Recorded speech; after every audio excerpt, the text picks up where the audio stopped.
So, in keeping with my current trend of never doing the same kind of video twice in a row, I've decided to make a list of my top 5 favorite fantasy characters in literature. Yeah, you heard me. I've never really given my favorite characters a lot of thought. I like making lists, see, like not like important stuff, but I love making lists of my favorite bands and singers and authors, etc. I just found it really hard to come up with something for my favorite characters, fantasy characters in this instance, because fantasy is the genre in which I write the most in, and I think it's probably one of my favorite genres in which to tell stories just in general. So, yeah, give me a good fantasy world and with interesting characters, and I'm in all the way. You know, your Witcher versus your Darkest Dungeons, Morrowinds, and of course your Westeros, your Middle Earth, which is actually a good place to start because my number 5 favorite fantasy character. Bear in mind, this was a spot that was hard to call. Let's just say at the time of this recording, my number 5 favorite fantasy character is a villain, actually, none other than the Lord of the Nine, the Morgul King, the Witch King of Angmar himself. See, J.R.R. Tolkien's The Lord of the Rings is probably one of my it probably is my favorite novel of all time. I I love almost everything about it. And I think one of the only weaknesses it has is the relatively absent nature of its villains. Sauron spends most of his time in his Tower of Barad-dûr, far removed from the War of the Ring, while Saruman of Many Colors is a letdown when it comes to the awesome power of his villainy. Tolkien's major goal with Saruman, I think, is more to let us see how far the great wizard had fallen. Our perceptions of Saruman as powerful and interesting might very well lay in the fact that that he was played in the movies by the incredible, the late great Sir Christopher Lee. But I digress.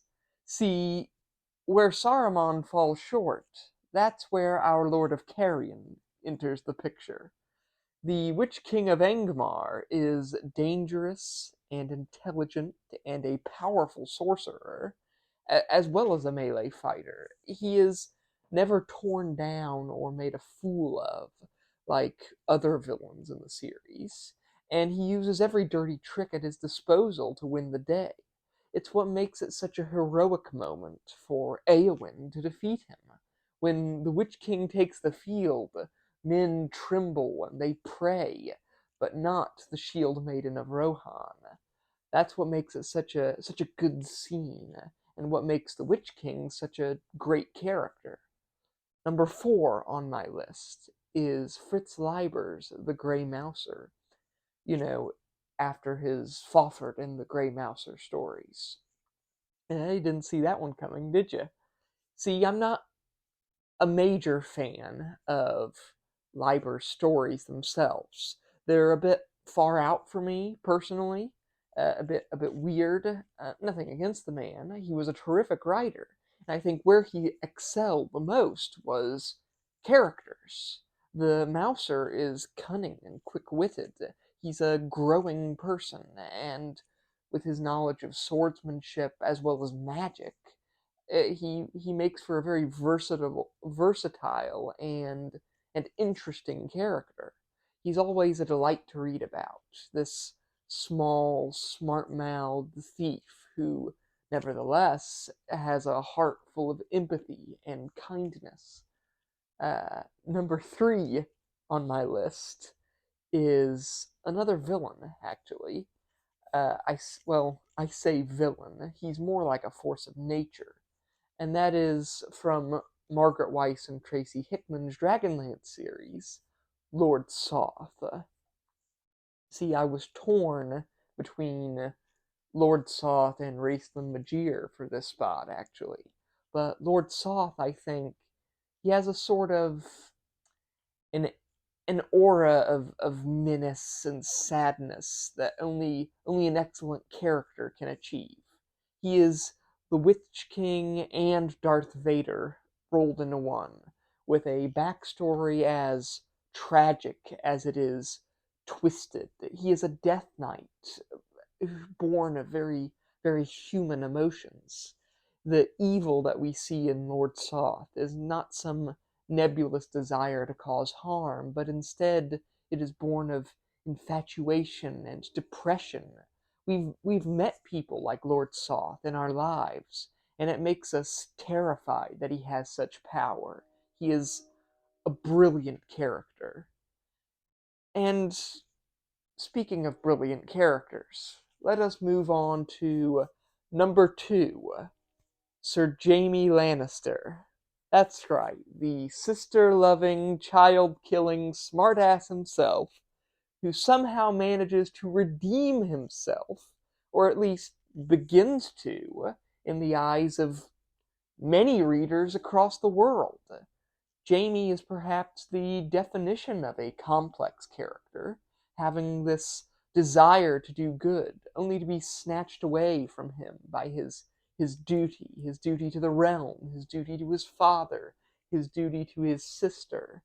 Jaime had all the power in the story. He was a villain, and yet it all gets taken away from him. He is humbled, though he never ceases to be amusing. He does threaten to catapult a baby at the walls of Riverrun, but he does feel bad about it afterwards, which I consider positive character growth. Um, yeah. All right. Number 1, honorable mentions go out to Aragorn, son of Arathorn, Victarion Greyjoy, Grimnir the Hooded One, Conan the Barbarian, Raistlin, Saruman, Artemis Entreri, Bilbo Baggins, and Wyman Manderley. Alright, as for my favorite fantasy character, that would have to be Olorin, known to the dwarves as Tharkun, and to the elves as Mithrandir. The halflings, he is known as Gandalf the Grey. Gandalf is a member of the Astari, the Maiar, who traveled to Middle-earth to advise the free peoples of the world and guide them in the defeat of Sauron. He stayed true to his quest until the very end, and alone among the Astari, didn't actually want to go. He was afraid of Sauron, who'd corrupted the hearts of so many and caused such death and destruction. And still he went. Gandalf is clever and wise and compassionate. He can read minds and sense emotions. He is the wielder of the Elven Ring of Fire, gifted to him by Círdan the Shipwright, and as Gandalf the Grey, he did much in the world that was good and brave. I'd say Gandalf is my favorite character. Gandalf the Grey, where Gandalf the White is not, because I don't see Gandalf the White as a proper character. Gandalf was the least of the Astari. He was only supposed to look after the small folk, the weak and the unfortunate. But in his strive to do good, I believe his reward was Gandalf the White. This great power to banish evil, to bring order and justice to the ranks of the wizards, and to see Eru Ilúvatar's will through to the end. That is why Gandalf the Grey is my favorite fantasy character. Though he feared Sauron, he nevertheless was willing to sacrifice himself again and again to thwart the Lord of the Rings. And in the end, he even died for this cause, and earned a reward through his hardship, this strength to see the mission done. And and that's it. That these have been, for now at least, my favorite fantasy characters. I hope you enjoyed the video. I'd be more than happy to discuss this or that in the comments below.